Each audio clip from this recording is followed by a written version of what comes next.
Welcome to Warhammer Warscroll Review. In this video, we take a look at the Sylvaneth hero model, Alarielle the Evverqueen. Warscroll Review. The leader of the Sylvaneth and the Queen of the Radiant Wood. Alarielle is a central character in Age of Sigmar. Alarielle the Evverqueen is also a formidable force on the tabletop, starting at movement 16 with the fly ability. When near death, Alarielle will still be moving 6 inches. Obviously she is fast, but she is also durable. 16 wounds and a 3-up save. The Evverqueen has 3 weapons. First up is the Spear of Kurnoth, a ranged weapon.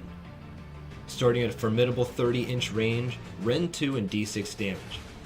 Because it's only one shot, it won't be perfectly reliable, but when it does land, it's likely to cause some real damage. This is great for sniping support characters and softening up a target before charging in. Speaking of, she has 2 different melee weapons to use in combat. The Talon of Dwindling is not extremely powerful on the surface, but has a rule that makes it much scarier. If a model takes an unsaved wound from the Talon, roll 2d6 at the end of combat. If Alarielle rolls over the model's wound characteristic or rolls 2 6s, the model is slain. While relying on the Talon to deal wounds is not the best idea, when it does, this ability can be absolutely devastating. If she has the option, Alarielle should direct these attacks towards support characters and monstrous cavalry. If she only has one target option, use the Talon after doing the Beetle's attacks, since the Beetle is liable to kill the model with an unsaved wound from the Talon of Dwindling. What Alarielle can rely on in combat is her mount, the Wardroth Beetle. The Beetle's great antlers are 5 attacks with Ren 2 and start at damage 5. The downside is they only hit on 4s. This can be mitigated by targeting a unit with 5 or more models. When the Beetle does, its antlers are +1 to hit. In addition, when the model ends a charge move within 1 inch of a terrain feature, each unit within or on the terrain feature suffers D3 mortal wounds. Not only does Alarielle have incredible stats, she has a slew of special rules. As she is the Queen of the Realm of Life, she has multiple healing abilities. First up is Life Bloom, allowing her to heal D3 wounds in each of your hero phases. Her other ability is called Soul Amphory. This has Alarielle roll on a chart. 1 to 3 heals Sylvaneth models within 30 inches D3 wounds. This rule is extremely potent, and will likely be affecting the whole army with such a huge range. Don't forget the Soul heals Alarielle too, meaning she heals 2 D3 wounds per turn. Roll a 4 or more, and you can summon models. This ability can set up a Tree Lord or D6 Tree Revenants 3 inches away from the enemy. This is great, but in match play requires reinforcement points. It's hard to justify leaving the points aside for an ability that may summon something worthwhile. Luckily, this ability allows the player to always choose the lower result, so the Sylvaneth player can just opt to heal the army instead. Unsurprisingly, Alarielle is a wizard and can cast and unbind 3 spells each hero phase. Her signature spell is called Metamorphosis and casts on a 5. Alarielle may pick an enemy unit within 16 inches and roll a number of die equal to the casting roll. For each die roll of 4 or more, it deals a mortal wound. If the unit is slain by the spell, the Sylvaneth player can set up a Sylvaneth Wildwood in its place. Metamorphosis has the potential to do quite a bit of damage, and on average will deal 3 or 4 mortal wounds. Obviously, setting up Wildwoods is always welcome, so sometimes it will be beneficial to target a very low wound model or unit just to plant your trees.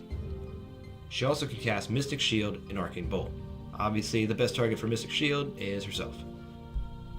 To top it all off, Alarielle has a command ability, Ghyran's Wrath. The ability allows the Sylvaneth player to re-roll failed wound rolls for their entire army, an augment fit for a queen. Alarielle is a 600-point leader behemoth model. She may be expensive, but it's easy to see why. She not only activates in every phase, she excels in every phase. In a Sylvaneth allegiance, she will be in her prime. Sylvaneth battle traits offer a bit of mobility to Alarielle. She can be put to the side during deployment and set up in a subsequent movement phase. Not only this, but if she is within 3 inches of a Wildwood at the start of the movement phase, she can use Navigate Realm Roots. This ability would allow Alarielle to be moved within 3 inches of another Wildwood and more than 9 inches from an enemy. Alarielle even has a chance to move again during that movement phase. Unfortunately, it has an equal chance of not allowing her to do anything else that turn. Alarielle is such a high movement value, this probably won't be too useful, but can be used to get Alarielle out of a pinch when she is getting low on health. Teleporting her out of a combat that's not going her way can allow her to get to safety and start healing her wounds back. What gives her the biggest benefit in a Sylvaneth force is their Deep Wood spell lore. Alarielle knows an additional spell chosen from this lore. A few of the spells deal mortal wounds, which can be somewhat effective. Verdant Blessing would create a new Sylvaneth Wildwood. Throne of Vines would add D3 to future casting rolls until Alarielle moves. Not only will this make the next spell she casts easier to cast, but will make Metamorphosis more powerful, giving the player D3 more chances to deal mortal wounds with the spell. All that said, the spell that synergizes best with Alarielle may be Regrowth. This allows the caster to choose a unit within 18 inches and heal D6 wounds back if they are Sylvaneth. Otherwise, it heals D3 wounds back. This one is pretty powerful, as it works great with her other 2 healing abilities. If she chooses it herself, she could be healing 2d3 plus d6 wounds back a turn. So anywhere between 3 and 12 wounds, with an average of about 7. Altogether, these abilities make Alarielle incredibly resilient. There are 2 Sylvaneth models that will prove quite effective when paired with Alarielle. The first model is the Tree Lord Ancient. This model has a command ability that would allow nearby Sylvaneth units to reroll save rolls of 1. Coupled with Mystic Shield, this would obviously give Alarielle a nice 2-up rerollable save. The other model that will benefit Alarielle quite a bit is the Spirit of Durthu.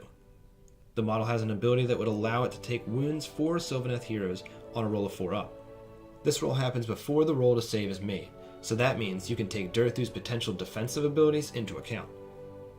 First of all, Tree Lords of all shapes have the Ground Shaking Stomp ability, possibly forcing a -1 to hit modifier on nearby enemies.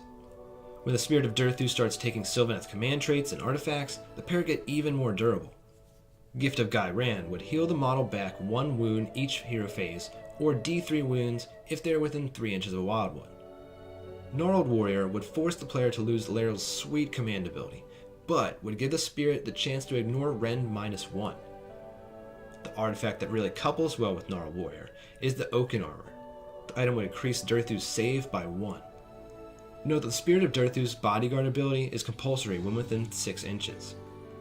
But that will be fine once the Spirit has Gnarled Warrior and Oaken Armor. The combination would give the model a 2-up save that ignores Rend 1. Allies give Alarielle even more resilience. Sylvaneth can draw from the Wanderer's units, and the most tempting are the Sisters of the Thorn. These models have a spell that would allow a friendly unit to reroll save rolls.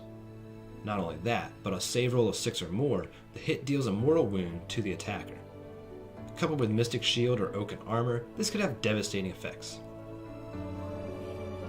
While Alarielle's best in a Sylvaneth army, she has some uses in an Order Grand Alliance as well. The Eldritch Council hero, the Archmage, has a useful spell that would give the Everqueen a chance to save a wound or mortal wound on a 6, further increasing durability. While the Lore Master would increase her offensive ability. The model's spell would allow her to reroll hit and wound rolls. In addition, don't overlook the ability to grant order units the Sylvaneth keyword using battalions like Gnarlroot Wargrove and Winterleaf Wargrove. The possibilities here are near limitless, but picture Dreadsaurians and Star Drakes enjoying Alarielle's healing ability and wound rerolls. Alarielle is a rough customer and can be quite difficult to face on the tabletop. Always remember her aptitude for healing, and be sure to kill her in 1 sweep if you bother attacking her at all. Even if you drop the model to 1 wound, if she gets lucky and rolls high on her healing abilities, she'll be back in business. Even worse, if Sylvaneth get the double turn, all your damage will likely be reversed. That being said, remember that each tier on her damage chart means the beetle's antlers are reduced by 1 in damage. If you want to engage her, pay attention to how much damage it is doing. Try tying Alarielle up when possible. Other hyper-durable characters and behemoths are the best way to go. You do not want to be giving the beetle a +1 to hit in combat by offering a unit of 5 or more models. The only risk of using a character or behemoth is their expense, and the chance they could be automatically slain by the Talon of Dwindling. If the model has 12 wounds or more, it may be worth the risk though, as it would be quite unlikely to get dwindled. Another point when facing Alarielle is a common point when facing Sylvaneth in general. Stay away from the woods. And in Alarielle's case, just stay away from any terrain unless the target can take her D3 mortal wounds on the charge. Alarielle receives a 4 out of 5. She is extremely powerful, but also extremely expensive. And when making such a large investment, the player will need to take precautions by giving her additional support. making a big investment bigger. What do you think of Alarielle the Evverqueen? What war scrolls would you like to see reviewed next on the channel? Leave your thoughts, questions, and answers in the comments below, and thanks for watching.